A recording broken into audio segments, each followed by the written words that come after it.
Thank you so much, Anya. And I just have to take a quick moment before we get started and say just a round of applause for the Aspen Security Forum people. Since, yes. I don't want to name them all because I know I'll miss someone, but what you all don't see is the unbelievable amount of coordination that is going into this with changes in flights and schedules and everything and world events. And the reason that they are so wonderful is because you don't see any of it happening from where you're sitting. So just while I have this is my last time up on stage, so I just wanted to take a moment to say that while I have the microphone. And thank you all very much for being here. We have a chance to highlight what is, I think, a pretty exciting and fascinating collaboration between the Aspen Security Group here and the Walton Family Foundation, which I have to say is a sponsor of NBC News. Since 2022, the Aspen ASG and Walton have been convening these roundtables with these super smart people, thinkers, big thinkers, and they're addressing some of the talent gaps that exist in critical technology industries in the United States. And one of the ways they're looking at it, as we just heard from Anya, is in education. So they're looking at how these gaps may start as young as in kindergarten. The roundtables have yielded some fascinating reports, and what I love about a report is when there are ones with findings that are applicable to the real world. I know, we don't always have those. Let's just say, I cover the Pentagon. I know a report that doesn't really have any findings. So does Mr. Secretary Gates here. Last year, my colleague had the privilege to discuss the first report here at the Aspen Security Forum, and it found that national security professionals should work with students and schools and educators so that American students can contribute to national security, to the defense industry, and to keep the United States competitive on the world stage. And today we're here to talk about some of the ways that those can be implemented and some of the next steps for some of these stakeholders. So joining us here for our discussion here today, we have Chike Aguh, who's a senior advisor of the Project on Workforce at Harvard University, former Chief Innovation Officer at the Department of Labor. We also have Bruce Andrews. He's the Corporate Vice President and Chief Government Affairs Officer for Intel, also has government experience at the Department of Commerce. We also have Mr. Secretary of Defense, former Secretary of Defense Robert Gates. He's now a partner at Hadley, Gates, and Manuel. He also served for several decades at the CIA, and I believe still is the only person ever to go all the way up through the CIA to make it all the way to director. Correct me if I'm wrong, Mr. Secretary. But you don't want to correct the moderator because the rest of the panel may not go very well for you. I'm just saying. And finally, we have Dr. Katie Jenner. She's Indiana's first Secretary of Education, and where she's working to reshape the face of education, not only in Indiana, but also beyond. So, welcome all. Thank you all for being here.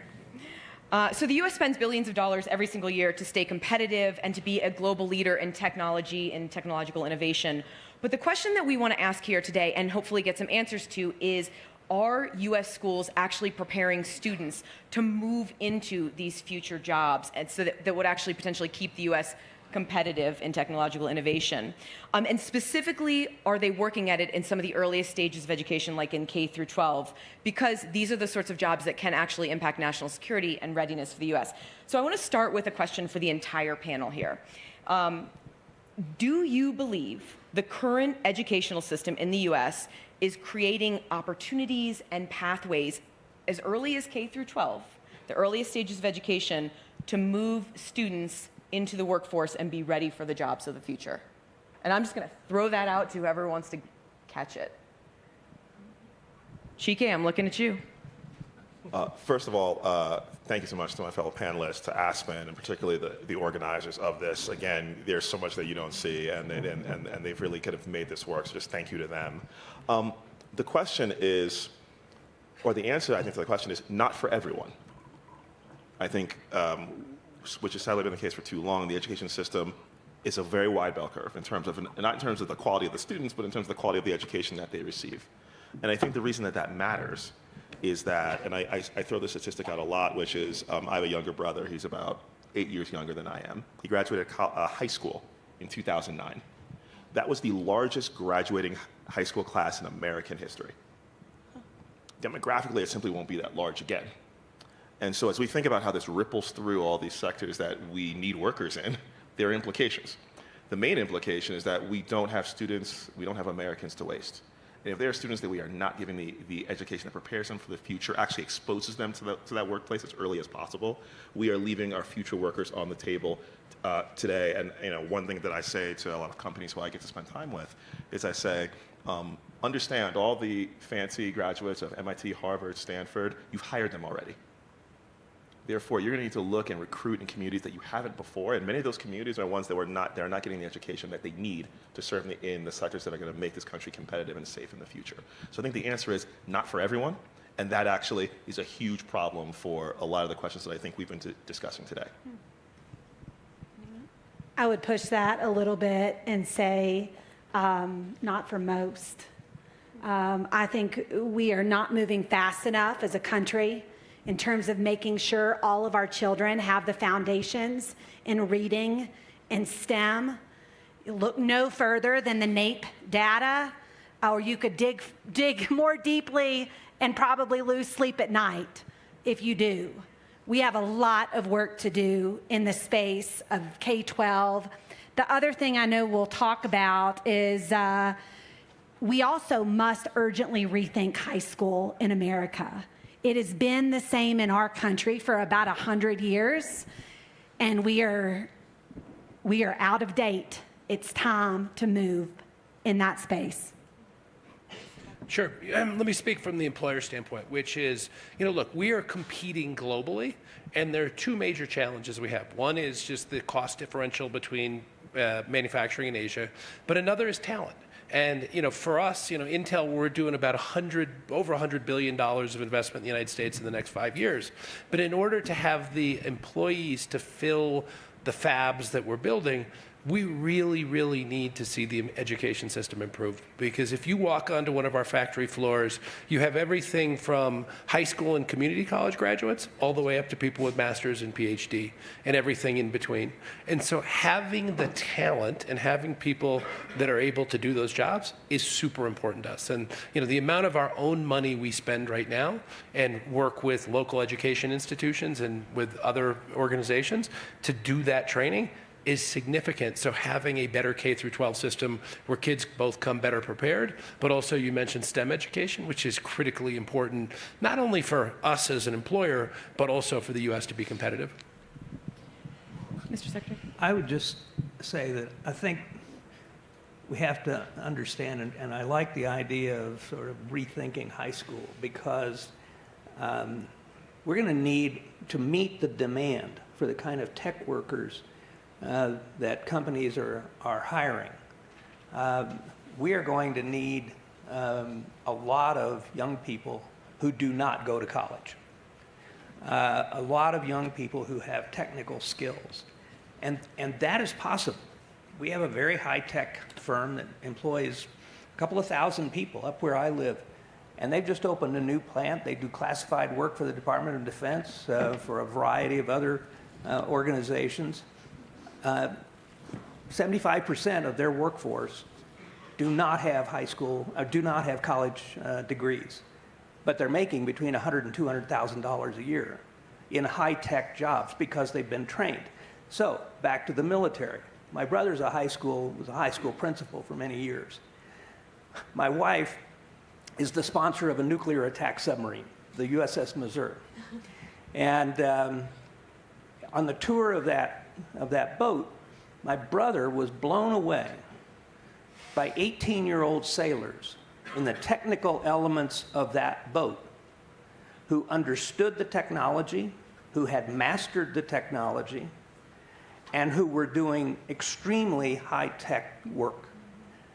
They didn't go to college, but they came out of a training program in the military that taught them those technical skills. So figuring out which kids go to college, which kids who aren't college-bound still need to come into that workforce to fill the jobs that are going to be required, that you all have just talked about. So I think that's a really significant element. I used to think that when I was president of Texas A&M, I used to think that high school counselors got a bounty for every kid they sent to college. Because there were so many kids in college who didn't belong in college. They belonged with technical skills. They were electricians, they were linemen, they were welders and making good livings. But those weren't presented as options for them by those counselors. So I think that this is a much more complex issue than just STEM. It's rethinking, as you were just saying, about how we go at this. And I will just make one other comment. This is not a new problem. There was a study some of you may remember done in 2005 called The Gathering Storm. It was led by Norm Augustine, had the president of Yale, president of MIT, Chuck Vest. I was on it. The retired chairman and CEO of Intel was on it. The retired chairman and CEO of Merck. And guess what? They came up with exactly the same conclusions that the Walton Foundation studies have done. And that was 20 years ago. And the same needs. A few of those recommendations were implemented in the Competes Act, but most have not been. So the question is, and we'll come back, I'd like to come back to this at a certain point. The question is, we kind of know what, we've done a pretty good job of diagnosis. The question is, what do we do about it? And more importantly, how do we actually make what we know we need to do happen? Getting from a decision to implementation in this arena is a gigantic challenge. Well, yeah, you can clap. This is a friendly environment. Let's build off of, because you both made the point about rethinking high school. And Dr. Jenner, I want to start with you because you have made some changes to high school in Indiana. So can you explain those here? I can, and as a good teacher, I always come prepared with my notes. I'm looking at you, gentlemen. No, I'm kidding. You'll be great. First of all, I just to share with the group, I was reading this report, which is what we're speaking on, which is in your bag there. And on page 6, it says we must start treating a strong education system as a national security issue. And I'll tell you, you may know this, my schedule is very, very open. People know where I am and what I'm doing and where I'm traveling, which is fine. But I had quite a few people say, the National Security Forum, why are you going there? And I think going back to the point on the key foundations, which we won't spend a lot of time, but I want to pull one thread and then hit high school hard. When we look at literacy specifically, about 1 in 5 students in Indiana is not able to read by the end of the 3rd grade. And that data, if you look nationwide at even our adult population, we see some of that as well. So urgently pushing on science of reading, learning from the Mississippi Miracle is key in that space. Let's talk about STEM really quickly. Robotics, and I'm going to humbly brag on that really fast. Indiana has more... This is Aspen. Humble brags are a thing here. Yeah, in Indiana, we don't humbly brag very often, so it's uncomfortable. But Indiana has more middle school and high school robotics teams than any state in the nation. And that's your challenge, because I want you to push us. We've invested big on that. And the other thing, Indiana gets more invitation to the VEX Robotics World Championships than any country or state in the nation. Indiana's number 1. Do you know who number 2 is? China is number 2, friends. And so I think urgently we have to push on robotics. Urgently we also should push on computer science, which also includes AI. Only 10 states in the country presently require that course as a requirement, but we have a lot of others that have been there for 100 years that aren't moving the needle like they should. Let's talk about rethinking high school. We launched the Indiana GPS, which started as a profile of a graduate about 3.5 years ago, and said to Hoosiers, what matters to you? What came about is knowledge, of course, reading STEM, but also skill development, collaboration, financial literacy, civic literacy, work ethics, etc. We took that foundation, or took that profile of a graduate, and we built a longitudinal dashboard to say, if this really matters in Indiana, and that's another tip in here, longitudinal dashboards, if this really matters in Indiana, how do we measure it? Not just in K-12, but blur the lines between K-12, higher ed, and workforce. So for every high school in Indiana, you can see that skill element, but also median income, sustainable employment, some of the pathways that students are on. The other piece that I'm most excited about is what we're doing right now. And I'll tell you, if you Google this, which all of you are going to do right now, not all the headlines are positive, because change is often desired until the change starts happening. And so as we totally redo our diplomas, we're leveraging our profile of a graduate as our foundation, targeting 9th and 10th grade. 11th and 12th grade, we are totally trying to add significant flexibility for experiences like work-based learning and apprenticeships that really, really matter and are market-driven, which I hope you all will talk about more. And then also, again, the credentials of value, which industry should be telling us what we should be encouraging. And there are other components to this. You mentioned, I feel weird like touching your back, actually, because you're very important. Sorry, that was too much. It's not just a diploma redesign. It has to be a full system redesign. We in Indiana are looking at our funding formula. We're looking at our accountability model. We're looking at how we're incentivizing what we want to see to build the full system. Final point, and I think I just said that, final. The other option that we will allow students, or we will encourage students to have, is you can get the enrollment ready seal, the employment ready seal, or the enlistment ready seal. You can get 2 of them, you can get 3 of them, your choice. And we're working straight with Major General Lyles in Indiana to build out the enlistment ready seal, working with the Indiana Chamber to build out the employment ready seal, working with our colleges to build out the enrollment. I could go deeper into all of that, but we're really shaking the tree to rethink high school in Indiana because, again, we have to get better for the individual child and our economy and our security. Chike, you were nodding your head during a lot of that. Have you something you want to say? And I'd like you, I also, as somebody who really understands the workforce and how to get people into the workforce, I wonder what you think about some of those ideas. No, I think I very much agree with that. I'll say 3 things, and I think it is also helpful where it's helpful to look abroad. So if you were to go to Germany, if you were to go to Switzerland, this distinction between high school, higher ed, and workforce, I don't want to say it's meaningless, but the borders are far more permeable, and that has redounded to their benefit. Well, we sit and we think, why does it matter how long a student in high school sits in a seat to gain certain skills? I think one initiative I encourage you all to look at is an initiative by Bloomberg Philanthropies, where Indianapolis is involved. But basically, it's a 12-region initiative where Bloomberg Philanthropies has come in to 12 regions and said, we're going to work with a high school, a healthcare system, because we have deep needs in our healthcare workforce, and higher ed, and we're going to work to effectively create healthcare high schools where from 9 through 12, kids are going to, yes, learn things about all their general ed requirements during the day. They will be on site at a healthcare facility for multiple times a week, and ideally when they graduate in 12th grade, they will graduate with an industry certification, a diploma, and a job.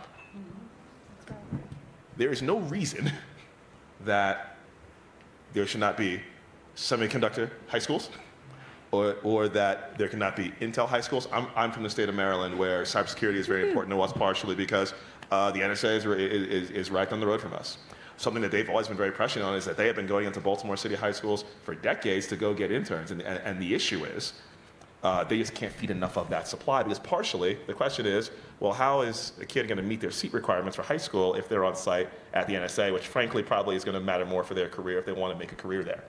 And so we have to rethink what high school looks like, and frankly, make the skills the constant and the form factor of delivery the variable. Yeah. Can I play devil's advocate on that idea for a minute? Because what do you say about the notion that you're locking these kids in to a career and a life at such a young age? I think the answer is, again, we can look abroad. If you go to Switzerland, in America, when people make the choice whether I'm going to go to high school or go to college or I'm going to go into the workforce, we assume it's a final choice. There it's not. It is assumed that, hey, I'm 17 and I chose to do an apprenticeship. And I'm going to do that. And at some point, if I want to go back to higher ed and get a different job that requires that, so be it. It is normalized. Here, we make a choice as if you're getting married, as if till death do us part, I have chosen to go into the workforce and that's that. That's not the way it works, and that's the way it should work. Because in the semiconductor space, for example, you all have deep need, of course, for what I call the white coat professions, which are the folks actually cutting these wafers and doing that. But to build these fabs, you also need bricklayers, electricians, welders, machinists, by the way, which we do not have nearly enough of. Similarly, again, I am from the state of Maryland, and we are trying to replace the Key Bridge over the Patapsco River. And we have to now sit and say, because we don't have enough of these people, do I have to go to Philadelphia or Virginia when we could be creating those jobs here in the state of Maryland, but we don't have that talent? So I think what the doctor is saying is so important, because we have to change the form factor and let it fit around the student. And we also need to accept not every student will have the same path. There will be some students who spend more seat time in a high school because that's what they want to do. There'll be some folks who will spend more time on a work site. That's also okay. And I really want to hear from Bruce on this. The key thing I like about the Bloomberg effort is that the employer is at the table from the very beginning. We are not theorizing about what those jobs are. You had Secretary, I believe, I was at a conference with Secretary Raimondo yesterday, and she would talk about when she was governor. She said we would do the train and pray approach, which is I train people and I pray that there's a job. That's not how we should be training. It's not how we should be educating. And making sure that folks like Bruce are at the table the entire way is really helpful. So I'm sure Bruce has a lot to say here, but I agree with everything that's been said. And I think people like Bruce are critical to that. Bruce? Well, I appreciate that, first of all. But look, you were exactly right, though. And what we have realized is we need to help create our own training programs, really in partnership with local institutions. So, just a couple examples. Yesterday, actually, in conjunction with the Department of Commerce, we announced a new apprenticeship program in Arizona. And to your point about construction workers, if you are a construction worker in the United States right now, particularly in a growth region, you are doing really well. You are in high demand in places where there's a lot of construction going on. Maricopa County in Arizona, for example, 14 major projects. They are importing workers from all over because they're just not enough. When I was Deputy Secretary of the Commerce Department at the end of the Obama administration, the number that was out there was about 5 million unfilled jobs because people didn't have the right skills. I think that number is at least double now, and I suspect it is much more. So there are jobs, and companies are desperate for employees, but it's having people who have the right skills and the right education to being able to step into it. So I'll give you two examples. So one is we have what we call the Quick Start program, which is a 2-week program that we do in Arizona to essentially introduce people to what it's like to work in a semiconductor fab. So it's not a training program per se. It's really a chance to say, and these are people who just have a high school degree. We're not looking for PhDs, doesn't have to be anything fancy. It is literally a come in, we are going to show you what life is like and what the world is like in a semiconductor plant. And if you're interested, we have a partnership with Maricopa County Community College where you can go to that community college and you can get the training. And we are desperate to get people at our facilities. So, one of the things that's always interesting is when you build an ecosystem, one of the reasons TSMC built in Arizona is they followed us because we had created these job programs in conjunction with the community colleges, with Arizona State. But the challenge is having that K through 12 education that people are ready to being able to step into those jobs, because the jobs are there, but the skills are not. Secretary Gates, I want to ask you about something else that was in the report that Dr. Jenner mentioned. That's that a strong education is a national security issue. And I wonder, first off, do you agree with that statement? And where do you see the U.S. is standing right now compared to countries like Russia and China, some of these competitors, major competitors? Well, it is a national security matter. It's also a matter of our economic future. But in the national security arena, I would say that, the good news is that probably 1 million smart young people, mainly young men, have fled Russia. So that's Putin's problem a decade from now. He is, between the young men he's killing in Ukraine and the number who have fled, Russia is going to have a serious workforce problem, particularly in high tech. China's a different issue, and there the major problem is highly educated young Chinese not being able to find good jobs in tech. The tech sector, when the private sector was growing by leaps and bounds in the 90s and the 2000s, those jobs were easy to find, and there was a lot of promise for young Chinese. Now it's a real problem because a lot of those companies are not growing the way they were and are not hiring. And so you have the lay flat movement in China of young people just sort of bailing out or being consigned to do jobs in rural areas or in places that are not stimulating. I think, let me come at this in a different way. I think the only way this problem gets fixed is a combination of local and state initiatives that we've heard described here about Indiana. There are a lot of them described in the paper that the working group did in different states around the country of new initiatives that are being brought to bear, what's going on in Maryland and so on. But the other side of it is what can be done from the national level, and particularly in the national security arena. And people are a little boggled by that, but let me take you back. Let me confess my age. Take you back to 1958, September 2nd, when President Eisenhower signed the National Defense Education Act. It had a revolutionary impact on education in the United States. And I did bring notes. Oh, look. That's a gold star for sure.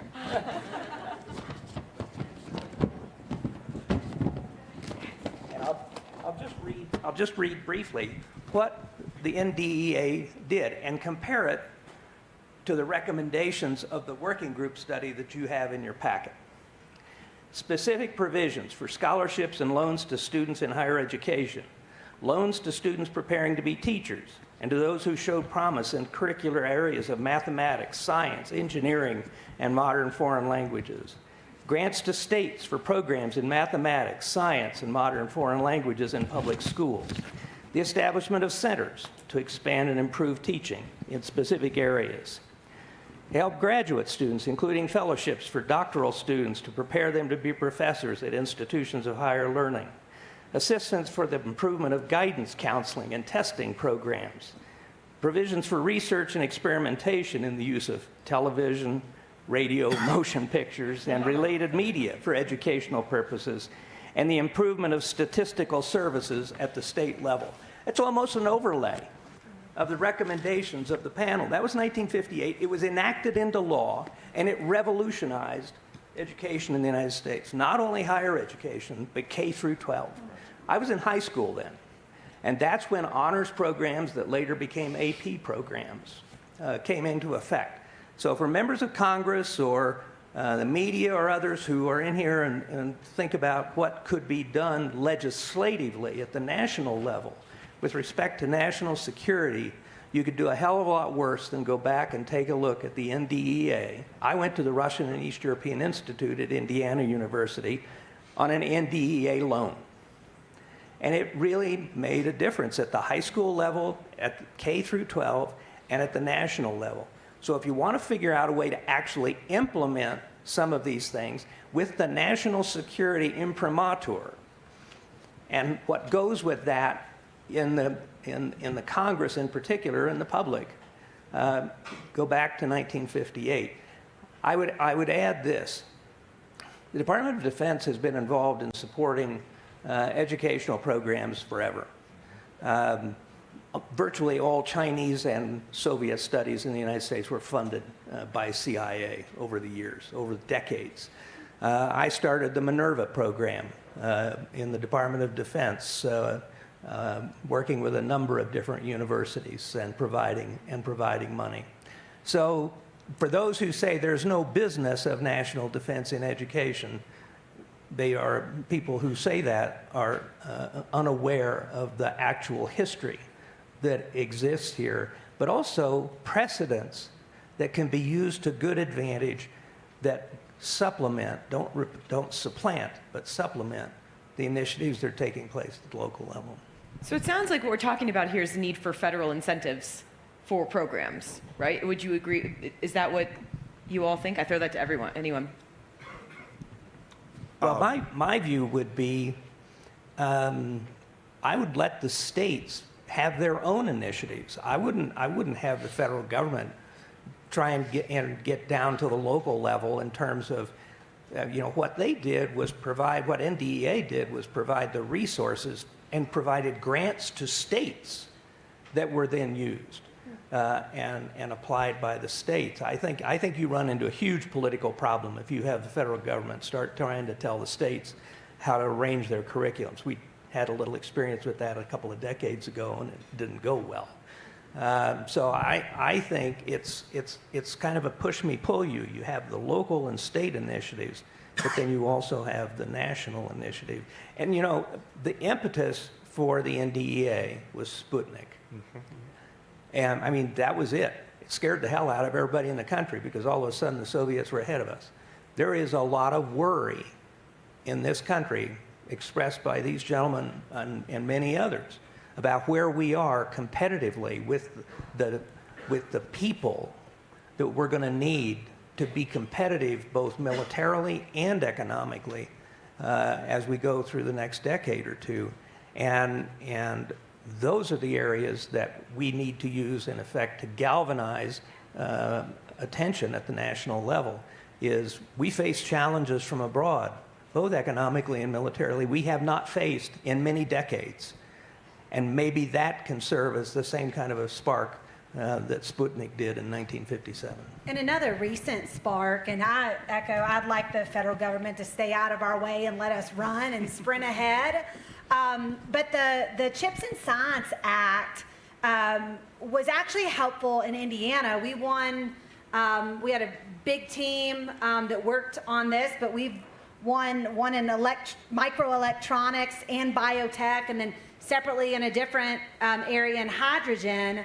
And so where we're leveraging those dollars is kind of like what you were saying.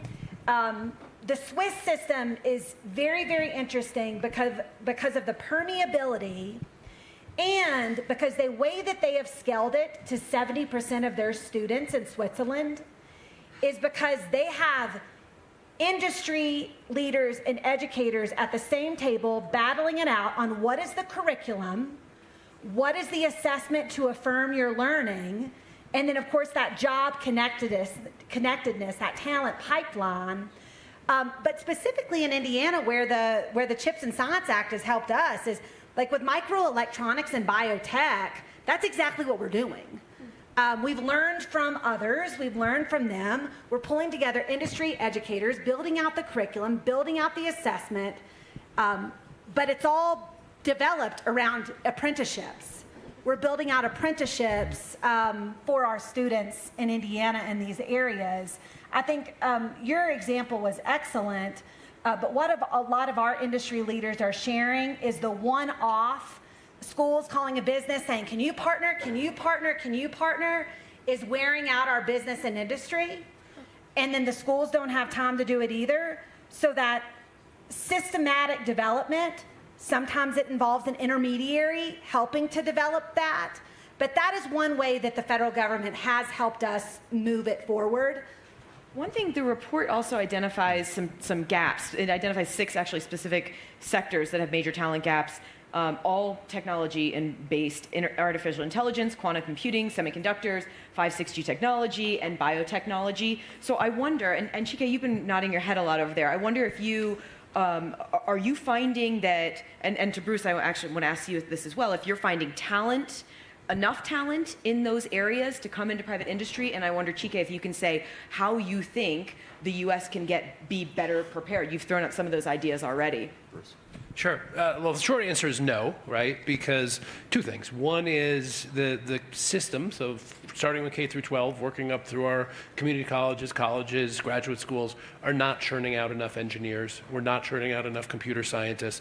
And it's a really competitive world out there, right? So if you are a computer science major, you're going to have a whole bunch of interesting options when you come out. If you're an electrical engineer, there is a huge demand. And so, one of the things businesses said is, hey, we need to reform the immigration system so we can make sure the best and the brightest, if people come to graduate school, we can keep them here, but we've got to do it as a homegrown talent because it's not going to work in the long term. And to the Secretary's point about being national security, we learned during COVID, we learned during the Shanghai port shutdown, we learned why resiliency is so important. And one is having resiliency in supply chains, but we can create all these great jobs. We're going to create, with our investments, about 87,000 new jobs. And if you multiply that, that's going to another 10 by 10. So probably 870,000 jobs are going to be created by what we're doing. The challenge is if we do not have the workers to fill them, then we've got a real competitive problem.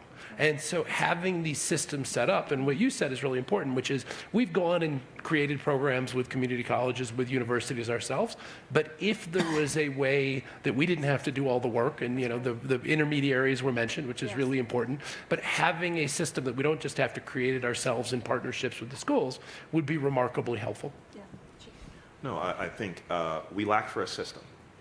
We have a lot of great one-off examples, but we do not have a system. If you were to think about most companies, there are people in companies who assiduously follow your supply chains. They can tell you where the freighter is that has the silicon on it that's going to go into the fab, but there's nothing parallel around your talent.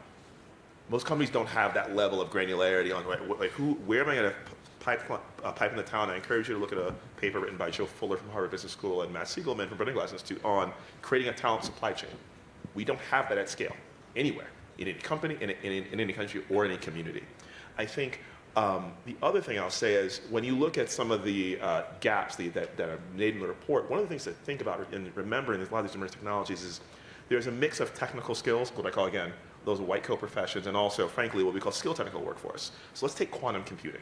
If you've ever seen a quantum processor, it's about as tall as I am, and huge, massive. I didn't understand this until I went to IBM. And I said, wow, that quantum processor is huge.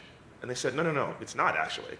And they pulled out this little thing, and they said, this is the qubit that all these brilliant folks from UC Berkeley and Los Alamos helped develop. And then I said, well, then what is the rest of this? And they said, this is simply cooling, because it gets so hot. They have to keep it cool. And it's liquid nitrogen and all the things you have in your fridge. And I'm like, this is HVAC. To make that quantum processor work, you have to combine those things that, frankly, we've looked down on for too long, these skill technical jobs, combine it with these white coat professions, and that's how we're going to win. So when we think about these jobs for emerging technology industries, remember, it's not simply your engineers and your scientists. It's not even just your skill technical workers. It's them working together. And one of the things that I hear consistently from employers is they don't find enough people who can mix those two buckets of skills. The technical, or what I call the just-in-time, and the timeless. And if we think about how we're going to be educating children and how to make them economically indispensable, it's that. That's what's going to make us economically competitive, and we don't do that enough. Schools are not designed that way. A lot of workplaces are not designed that way. And we all need to do a bit better if we're going to actually fill that gap going forward. That's fascinating. All right, I'm a complete bum, and there's only like 2 minutes left, but I do want to take a question, or maybe two, and I'm going to go right here to Commander Pytrack in the front. Here, you want my mic? Oh. I was going to be like Oprah for a second, hand out mics around the room. You are. Yeah. Good afternoon, and thank you to everyone for this panel. So I just moved from Germany, where my two children entered the education system at 1 and 3. That's when their education starts. And children that go to preschool are anywhere from like 8 to 22% more likely to graduate high school. Talk a lot about starting in kindergarten, but there's really no national or even a lot of state programs other than Washington State that start the education at 1. Just would like to hear your thoughts on that. I have lots of thoughts, but you probably don't want to hear from me. I think education starts immediately. And I also think it starts right in the home with the parent and the family. I will speak on Indiana. I wholeheartedly believe we can continue to improve our early learning systems. Presently, in most states, we don't even really know where kindergartners are coming in, right? Like, what is the kindergarten readiness? Which is part of our challenge to prove return on investment for early learning. And and there are studies, I feel different people in the room, like, there are studies on both sides to this, on the value at different points. I'm a believer it starts immediately.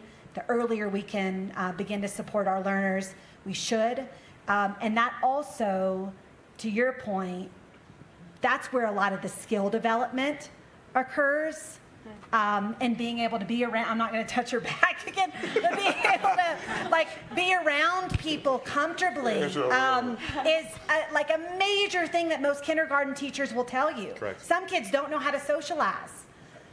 So I'm personally a believer in early learning. And I imagine that's only exacerbated by COVID, right? Now we have children who didn't even enter the education system in person in their earliest years. So a lot of the debate, or at least in our state, other states I've seen too, if you only have so much money, in Indiana, we're half the budget, K-12 education. It's about $10 billion. And I get this, like if I ask for more money, that's cutting something else out somewhere else. What I really should be asking is what's the return on investment for what we're doing presently in the other areas? Let's figure that out and then invest in what works. Well, this has been such a fascinating. Clearly, I didn't do well in math because we're way over our time. But I'm gonna say thank you to you all for your time today. It's been such a fascinating and really a conversation that is, I think, so relevant right now. So thank you all. Thank you.